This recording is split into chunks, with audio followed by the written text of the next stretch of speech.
Momento de despertar.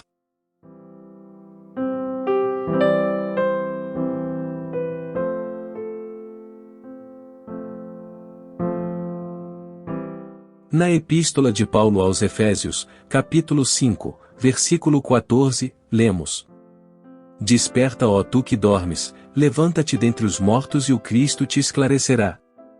A quem se dirigirá o apóstolo? Quem são os que dormem?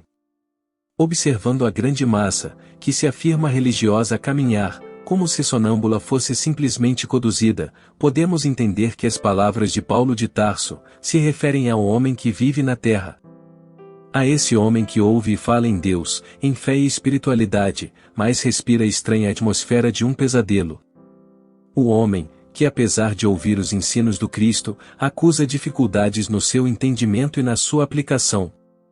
A criatura que se encanta com a poesia das letras do Evangelho, mais depressa as relega ao esquecimento. É que o coração e a mente não cedem ao convite. Incapazes de analisar, portanto de compreender, dormem amortecidos. Os estudiosos que se referem à questão da consciência no homem, afirmam que ele passa a maior parte de sua vida em estado de sono. Nesse estado, ele vive no mundo qual um robô, conforme as regras que lhe são impostas. Convenhamos, nem sempre equilibradas. A sua opinião depende do que pensam os outros.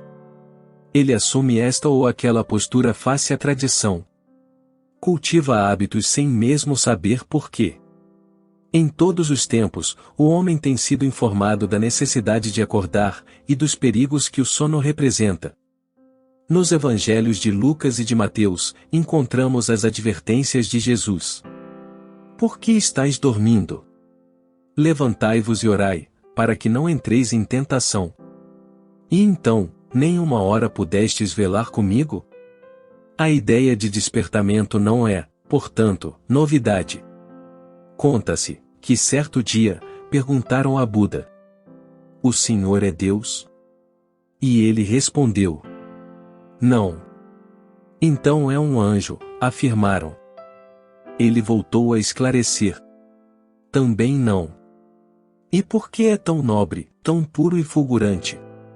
Calmamente ele disse: Porque estou desperto. Despertar é começar a pensar em si mesmo. O que faz, o que deseja, quais os propósitos que almeja atender em sua vida, e a que finalidades se destinam. É urgente, assim, examinar-se e realizar o esforço pessoal para se levantar do estado em que se encontra, permitindo-se planificar pela luz que emana do Cristo.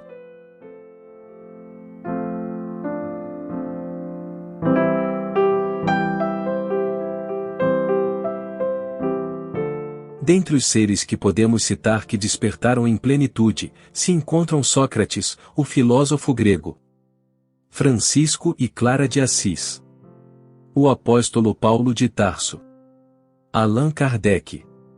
Nos evangelhos, também encontramos exemplos de criaturas que tiveram dificuldades em acordar plenamente a princípio, conseguindo na sequência.